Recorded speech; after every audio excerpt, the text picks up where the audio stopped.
Ketua Penolong Pengarah Risikan Operasi JHJ, Ketua Jabatan Siasatan Jenayah Narkotik, Ketua Jabatan Siasatan Jenayah Kontijen Perak dan pegawai-pegawai Bukit Aman.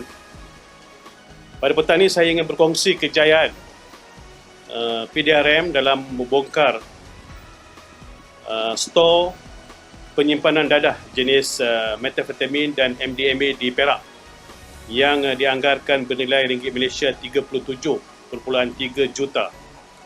Di mana pada 16 Januari 2026, satu operasi bersama dengan Jabatan Siasatan Jenayah Narkotik Bukit Aman dan juga JHJ Kontijen Perak telah dilancarkan berkaitan satu maklumat aktiviti pengedaran dadah yang didalangi oleh warga negara asing.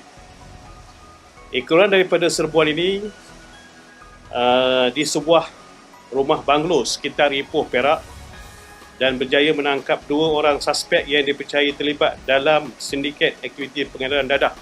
Hasil pemeriksaan ke atas premis ini, pihak polis telah merampas ataupun menemui dadah disyaki jenis metafetamin dalam anggaran berat 843.33 kg, cecair dan serbuk disyaki bahan kimia iaitu precursor dadah anggaran berat 679.22 kg, dan yang ketiga berbagai peralatan memproses dadah.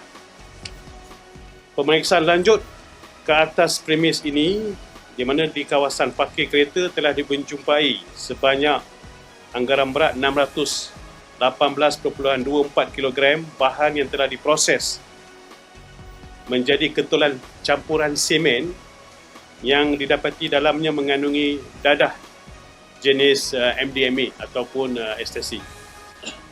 Jumlah keseluruhan dadah yang dirampas dianggarkan bernilai ringgit Malaysia 37.3 juta. Dadah yang dirampas ini boleh merosakkan seramai 8.4 juta orang yang menggunakannya.